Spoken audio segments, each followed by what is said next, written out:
Hello dear students, welcome back to our channel. हम कर रहे हैं chapter number 3 Indian financial market. ठीक है, काफ़ी सारे टॉपिक्स हमने स्टडी कर लिए हैं यहाँ पे। एंड अभी आज रहेगा हमारा लेक्चर नंबर 13, जहाँ पे हम कुछ नई चीज़ पढ़ने वाले हैं। ठीक है, अभी तक हमने स्टॉक मार्केट के बारे में पढ़ा, इससे आगे सेबी के बारे में पढ़ा। सारे लेक्चर्स की लिंक आपको मिल जाएगी डिस्क्रिप्शन बॉक्स में। अभी आज कुछ नया पढ़ते हैं। नया यानी कि सब लोगों ने सुना तो है ही इस टॉपिक के बारे में, लेकिन हम इसे आज थोड़ा डिटेल में पढ़ेंगे।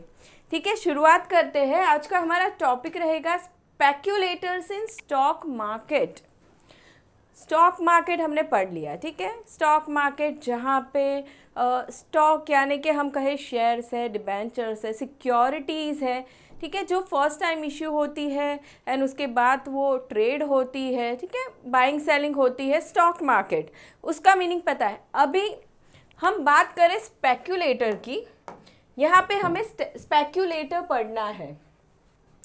सो एक होता है इन्वेस्टर एंड दूसरा होता है स्पेक्यूलेटर। अभी इन्वेस्टर यानी क्या, इन्वेस्टर क्या सोचेगा कि भाई मैंने कोई शेयर्स लिए हैं या सिक्योरिटीज़ ली है, तो हम उससे कुछ समय के लिए होल्ड करके रखें। ठीक है, कुछ समय यानी कि लॉन्ग ड्यूरेशन के लिए हम उसे होल्ड करके रखें, ताकि फ्यूचर में हमारे लिए अच्छा प्रॉफिट हो, अच्छा बेनिफिट हो।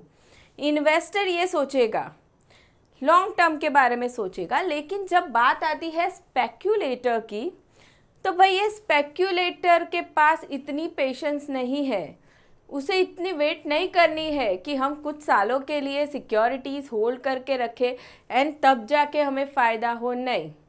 सो अब ये स्पेक्यूलेटर क्या करेगा, स्पेक्यूलेटर पहले हम स्पेक्यूलेशन का मीनिंग अगर देखें तो स्पेक्यूलेशन क्या होता है, जो चेंजेस होते हैं किसी भी चीज़ में, हम कहें प्राइस में, प्राइस बढ़ गई, कम हो गई, स्पेक्यूलेशन हो रहा है। सो स्पेक्यूलेटर क्या करने वाला है कि ये जो सिक्योरिटीज़ है जिनके प्राइस अप्स एंड डाउन हो रहे हैं, सो उसका फ़ायदा लेके वो प्रॉफिट अर्न करने की ट्राई करेगा। ठीक है, वो लॉन्ग टर्म के बारे में नहीं सोचेगा। जो इन्वेस्टर सोचता है वैसा वो नहीं सोचेगा। उसे तो अभी थोड़े समय में ही पैसे अर्न कर लेने हैं, प्रॉफिट कमा लेना है।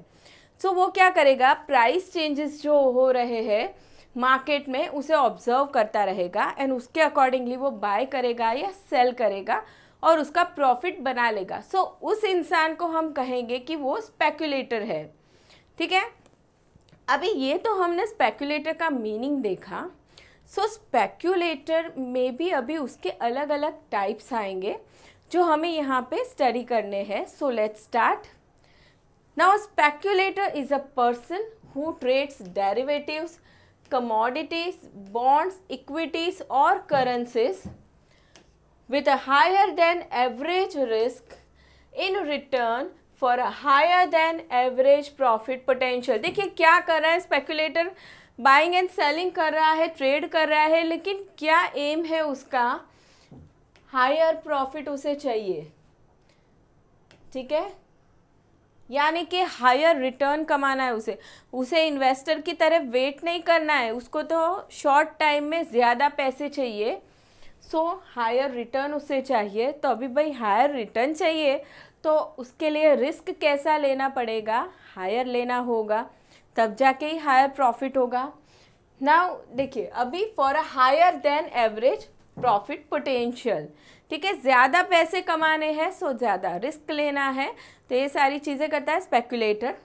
ना speculators take large risk specially with respect to anticipating future price movements in the hope of making quick large gains. देखिए क्या कर रहे हैं speculators, take large risk specially with respect to anticipating future price movements in the hope of making quick large gains. बहुत ज़्यादा risk लेते हैं speculators.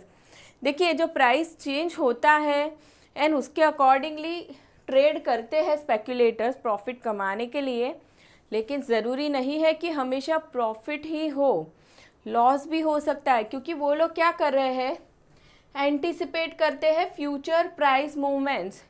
मान लो कोई कंपनी है, उसकी सिक्योरिटी है जिसे या बाय करना है या सेल करना है, व्हाटएवर, तो फ्यूचर के बारे में वो सोचते हैं, एंटिसिपेट करते हैं कि फ्यूचर क्या हो सकता है, प्राइस अप जा सकते हैं, डाउन जा सकते हैं वगैरह, तो वो एंटिसिपेट करके अभी वो बाइंग सेलिंग डिसीजन लेने वाले हैं। ठीक है, तो अभी ये जो चीज़ वो कर रहे हैं, एंटिसिपेटिंग फ्यूचर प्राइस मूवमेंट्स, अभी ये तो एंटिसिपेट किया है ना, कंफर्म थोड़ी है कि जैसे स्पेक्युलेटर ने सोचा है वैसे ही होगा, ज़रूरी तो नहीं है, उसका उल्टा भी हो सकता है। तो उस केस में क्या हो सकता है कि लॉस हो सकता है स्पेक्युलेटर को। ठीक है, चलिए अभी आगे बढ़ते हैं। The speculators are not genuine investor. देखिए, ये लोग जेन्युइन इन्वेस्टर नहीं है। इन्वेस्टर जो सोचता है कि हमें किसी कंपनी में पैसे लगाने हैं, हमने शेयर्स लिए हैं, सो अभी हम उसे काफ़ी सालों तक होल्ड करके रखेंगे ताकि हमारा फ़ायदा हो सके। वो एक जेन्युइन इन्वेस्टर हो जाता है। स्पेक्युलेटर्स आर नॉट जेन्युइन इन्वेस्टर। उन्हें लंबे लॉन्ग टर्म में कोई इंटरेस्ट है ही नहीं, उन्हें बस प्राइस मूवमेंट से, प्राइस में जो चेंजेस हो रहे हैं वहाँ से प्रॉफिट अर्न कर लेना है। They buy securities with hope to sell them in future at a profit. ये सिक्योरिटीज़ खरीदते हैं ताकि वो फ्यूचर में उसे प्रॉफिट में सेल कर सके। They are not interested in holding the securities for longer period, as their very object of buying the securities is to sell them and not to retain them. देखिए, ये securities खरीदते हैं क्यों? Short term में उसे बेच देने के लिए ताकि प्रॉफिट हो सके। रिटेन करने का इनका कोई इंटेंशन नहीं होता है। Now they are interested only in price differentials. Now in reality there is not 100% speculator or an investor. देखिए, इन रियलिटी प्रैक्टिकल लाइफ की हम बात करें तो हम आप जो भी है, ठीक है, किसी भी इंसान को हम ऐसे नहीं कह सकते कि ये सिर्फ इन्वेस्टर ही है, ये सिर्फ लॉन्ग टर्म की ही सोचता है, या फिर हम ऐसा भी नहीं कह सकते कि कोई इंसान सिर्फ स्पेक्युलेटर ही है, भाई वो लॉन्ग टर्म की नहीं सोच रहा है, ऐसा बिल्कुल भी नहीं होता। कोई भी इंसान हो वो थोड़ा बहुत लॉन्ग टर्म पर्सपेक्टिव भी रखता है, और जहाँ पे भी उसे लगे वहाँ पे वो शॉर्ट टर्म में प्रॉफिट अर्न करने की भी सोच सकता है। दोनों ही पर्पस उसके माइंड में हो सकते हैं, वो इन्वेस्टर भी बन सकता है या फिर स्पेक्युलेटर भी हो सकता है। Each investor is to a certain extent a speculator. Now similarly, every speculator to a certain extent is an investor. Now thus the difference between the two is a matter of degree only. देखिए, कोई इंसान कितना investor रहेगा या कितना स्पेक्युलेटर, वो depend करता है कि वो किस तरह कितना ट्रेड करना चाहता है। ठीक है, वो शॉर्ट टर्म की ज़्यादा सोचता है या लॉन्ग टर्म की। ठीक है, बाकी कोई भी 100% नहीं होगा, 100% इन्वेस्टर भी नहीं होगा, 100% स्पेक्युलेटर भी नहीं होगा। ठीक है, चलिए यहाँ पे हमने स्पेक्युलेटर का एक्सप्लेनेशन देखा। अभी उसके टाइप्स देखते हैं कि कौन कौन से टाइप्स के स्पेक्युलेटर्स होते हैं। Kinds of speculators. ठीक है, kinds of speculators. Now the speculators are classified into 4 categories such as, 4 category में डिवाइड किया गया है। सबसे पहला आता है बुल, दूसरा है bear, third is stag and fourth one is lame duck. ठीक है, चारों हम करेंगे एक एक करके। सबसे पहला शुरुआत करते हैं बुल स्पेक्युलेटर। बुल स्पेक्युलेटर, अभी यहाँ पे क्या होगा कि कोई स्पेक्युलेटर है, ठीक है, वो ऐसे सोच रहा है या उसे लग रहा है अकॉर्डिंग टू मार्केट सिचुएशन, या कोई भी काफ़ी सारे रीजंस हो सकते हैं, उसे ऐसे लगता है कि भाई अभी मार्केट ऊपर जाने वाला है फ्यूचर में। स्पेक्युलेटर का काम ही यही है ना, एंटिसिपेट करना प्राइस मूवमेंट्स। तो उसे ऐसे लगता है कि फ्यूचर में प्राइजेस बढ़ने वाले हैं शेयर्स के, सिक्योरिटीज़ के। वो क्या करेगा, अभी शेयर्स खरीद लेगा, सिक्योरिटीज़ खरीद लेगा, एंड इन फ्यूचर में जब प्राइसेस बढ़ जाएंगे उस समय वो बेच देगा। तो अभी उस दोनों प्राइस के बीच का जो डिफरेंस होगा वो उसका प्रॉफिट होगा। ठीक है, अभी किसी स्पेकुलेटर को ऐसे लगता है कि भाई आज के दिन में किसी शेयर्स के प्राइस 100 रुपया है और 100 है एंड फ्यूचर में 150 होने वाला है, ऐसा उसे लग रहा है। ठीक है, तो वो क्या करेगा, अभी ख़रीद लेगा और फ्यूचर में उसे वो 150 में बेच देगा, ताकि बीच में जो भी हुआ वो उसका प्रॉफिट हो गया। ठीक है, 50 रुपीज़ उसने पर शेयर प्रॉफिट कमा लिया। सो उसे हम कहेंगे bull speculator. So a bull is an optimistic speculator. Optimistic, positive सोच रहा है, उसे ऐसे लग रहा है कि मार्केट अप जाएगा। He expects a rise in the prices of the securities in which he deals. उसे ऐसे लगता है कि प्राइजेस बढ़ेंगे सिक्योरिटीज़ के, therefore he enters into purchase transactions with a view to sell them at a profit in the future। देखिए क्या करेगा वो, उसे ऐसे लग रहा है प्राइजेस फ्यूचर में बढ़ने वाले हैं, तो अभी वो परचेज ट्रांजैक्शन करेगा, यानी कि सिक्योरिटीज़ खरीद लेगा। क्यों खरीदेगा, क्या पर्पस है उसका, sell them at a profit in the future. Future में वो फिर बेच देगा, जो भी प्राइसेस चल रहे हैं बढ़ गए हैं उस प्राइस पे वो बेच देगा, तो डिफरेंस जो है वो उसका प्रॉफिट हो जाएगा। Now if his expectation becomes a reality he shall get the price difference without actually taking delivery of the security. ठीक है, क्या हो रहा है, उसने जो सोचा था वैसे का वैसा हो गया, तो फिर वो जो भी प्राइस डिफरेंस होगा वो उसे मिल जाएगा without taking delivery of securities. Securities की डिलीवरी उसके अकाउंट में नहीं आएगी और ट्रांजैक्शन सेटल हो जाएगा। ठीक है, उसने परचेस ट्रांजैक्शन किया है एंड उसके बाद वो सेल ट्रांजैक्शन करने वाला है फ्यूचर के लिए, सो वो प्रॉफिट अर्न कर लेगा। Now in India a bull is also known as तेजी वाला। He is said to be a bull because just like a bull which tries to throw its victim up in the air, he expects to profit from increase in the share price। ठीक है, इसे bull का दूसरा नाम क्या है, तेजी वाला। और क्यों इस स्पेक्यूलेटर को बुल कहा गया है, क्योंकि बुल जो एक एनिमल है जो उसके विक्टिम को ऊपर फेंक के मारता है, वैसे ही यहाँ पे कैसा है, प्राइसेस अप जाने वाले हैं एंड इन स्पेकुलेटर का प्रॉफिट होने वाला है। बेयर स्टार्ट करते हैं हम।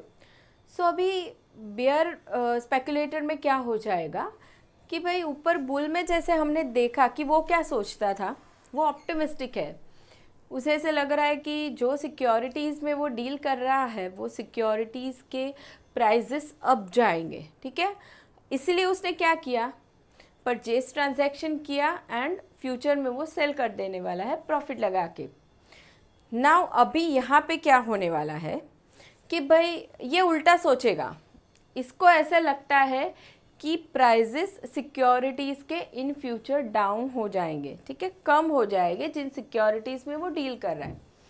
सो अभी वो क्या करेगा, फ्यूचर के लिए वो सेलिंग ट्रांजैक्शन में एंटर करेगा। ठीक है, सेलिंग ट्रांजैक्शन में एंटर कर लेगा किसी पर्टिकुलर प्राइस पे एंड देन उस समय वो क्या करेगा, एक्चुअल में सिक्योरिटीज़ के प्राइस जो कम हो चुके हैं, ठीक है, तो उस प्राइस पे वो ख़रीद के सेलिंग ट्रांजैक्शन को सेटल कर देगा, ताकि वहाँ पे जो प्राइस डिफरेंस हो रहा है वो उसका प्रॉफिट हो जाएगा। सो ये हो जाएगा bear speculator. So bear is a pessimistic speculator. Pessimistic है ये speculator who anticipates a fall in the prices of the certain securities. उसे लगता है कि प्राइजेस कम हो जाएंगे सिक्योरिटीज़ के। Now he enters into selling contracts in certain securities on a future date. क्या कर रहा है वो, फ्यूचर डेट में सेलिंग ट्रांजैक्शन में एंटर हो रहा है। If the price of the security falls as he expects he shall get the price difference. ठीक है, अभी से उसने एक्सपेक्ट करके ऐसे बता दिया कि चलो मान लो कि 80 रुपीज़ में हम सेल करेंगे आपको सिक्योरिटीज़, फ्यूचर के लिए उसने कॉन्ट्रैक्ट कर लिया।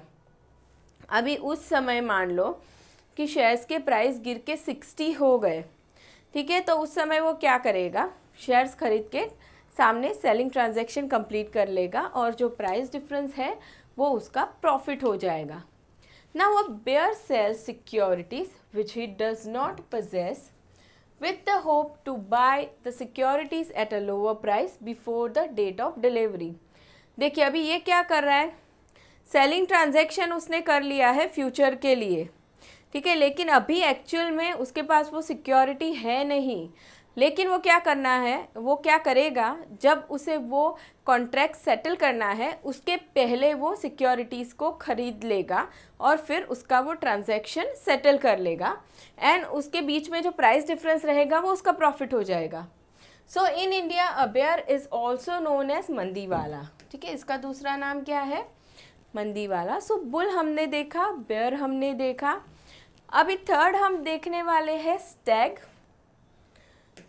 चलिए अभी स्टैग क्या करने वाला है कि इसको तो भाई ज़रा भी पेशेंस नहीं है, बहुत बहुत कम समय में इसको प्रॉफिट अर्न कर लेना है, ठीक है, हम कहें एक दिन में ही अर्न कर लेना है, तो वैसे ही बहुत कम समय में प्राइसेस फ्लक्चुएशन ये देखता ही रहेगा और प्रॉफिट अर्न करना चाहेगा उसमें से, उसे हम कहेंगे स्टैग स्पेकुलेटर। सो चलिए देखते हैं meaning. Stag is a slang term for short term speculator, short term कहा गया इसे, बहुत कम समय में इसे पैसे चाहिए। Equivalent to a day trader who attempts to profit from short term market movements by quickly moving in and out of the position। बहुत फटाफट से ये लोग ट्रांजैक्शन करेंगे, ट्रेडिंग करेंगे और उसमें से प्रॉफिट अर्न कर लेंगे। नाउ डे ट्रेडर्स और Stag requires lot of liquid capital to fund their position since they may be attempting to gain returns on very small price movements। देखिए बुल और बेर जो हमने देखा वो तो थोड़ा सा भी वेट कर लेंगे, ये तो बिल्कुल भी वेट नहीं करना चाहते। जैसे ही प्राइस मूवमेंट होती रहती उसमें उन्हें ट्रांजैक्शंस करके प्रॉफिट अर्न करना है। सो उसके लिए उन्हें लिक्विड कैपिटल बहुत सारा रिक्वायर्ड होगा। Now the Stag is not interested in bull run और बेर run. Its aim is to buy and sell the shares in very short interval and make a profit from the fluctuation in the share price movements. Now large institutions rather than private investors become stag or conduct strategies of stagging। देखिए जो large institutions है वो यहाँ पे involve होंगे, ठीक है। Now to make profit from small short-term price movements, large blocks of stocks, normally during a company's initial public offering (IPO) are purchased by stags।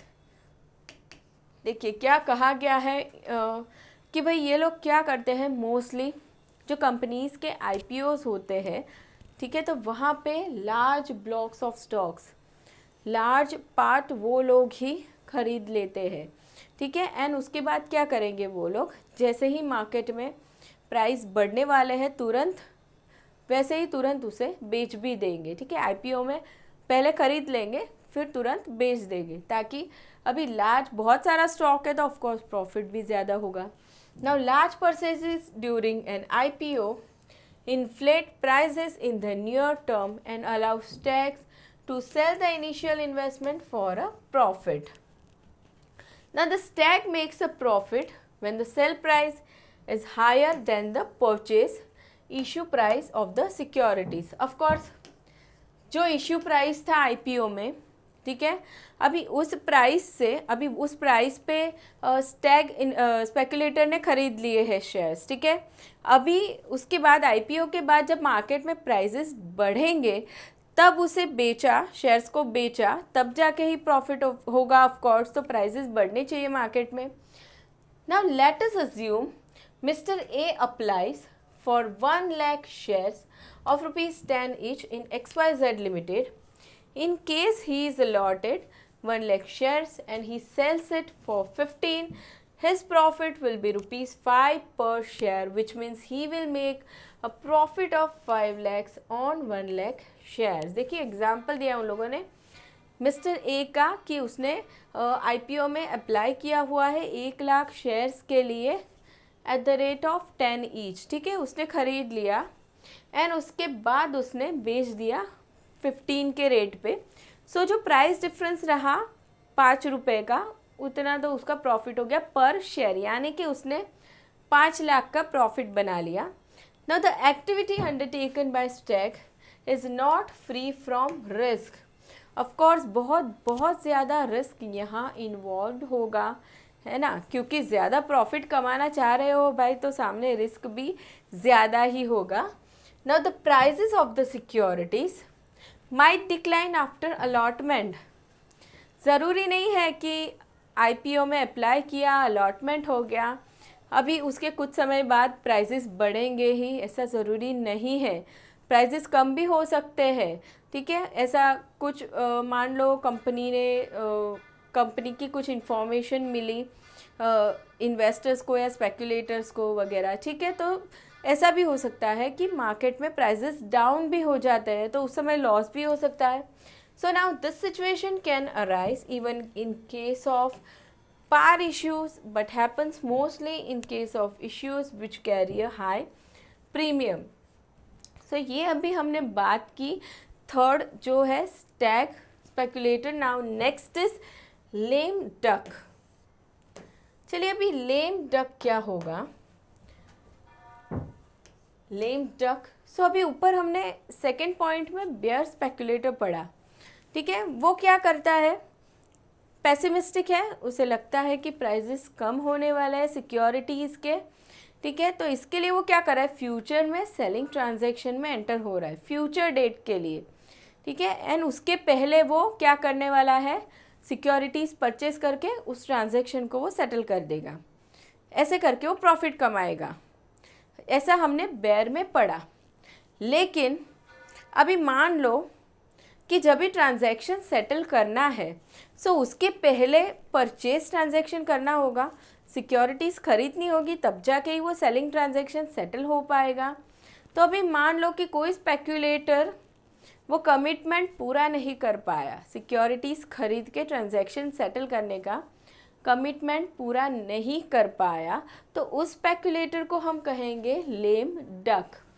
So when a bear is unable to meet his commitment immediately, he is said to be struggling like a lame duck. He is a bear who sells securities which he does not hold. हमने वो भी पढ़ा था कि जो selling transaction में वो enter हो रहा है, वो सिक्योरिटीज़ अभी तक वो होल्ड नहीं कर रहा है, वो बाद में परचेस करने वाला है और उसके बाद ट्रांजैक्शन सेटल करेगा, ठीक है. सो उसने होल्ड नहीं की हुई है वो सिक्योरिटीज़ अभी. So he is a bear who sells securities which he does not hold with the expectation that prices are going to fall. Now the intention of this type of speculator is to buy them at a lower price later and profit from the difference. On the fixed date, he may not be able to deliver the security as it may not be available in the market. वो ऐसा चाह रहा है कि भाई selling transaction जो enter हुआ है उसे मैं सेटल कर दूँ, उसके पहले सिक्योरिटीज़ खरीद लूँ, ठीक है, सेटल करने के लिए ट्रांजैक्शन, लेकिन मार्केट में अवेलेबल ही नहीं है, सो उसका कमिटमेंट पूरा नहीं हो पाएगा. So the buyer may not be inclined to carry forward the transaction. अभी वो सेलिंग ट्रांजैक्शन जो था वो आगे कैरी फॉरवर्ड नहीं हो पाएगा. In such a case the bear is said to be struggling like a lame duck. तो ये हो गया लेम डक स्पेकुलेटर, ठीक है. तो यहाँ पे स्टूडेंट्स हमने देख लिए टाइप्स ऑफ स्पेकुलेटर्स, किन किन तरह के स्पेकुलेटर्स होते हैं मार्केट में. नेक्स्ट हमें जो टॉपिक करना है वो है क्रेडिट रेटिंग एजेंसी एडवांटेजेस, ठीक है. नेक्स्ट सेशन में हम पढ़ेंगे स्टूडेंट्स. वीडियो पसंद आया तो लाइक ज़रूर से कर देना. Bye everyone, thank you so much.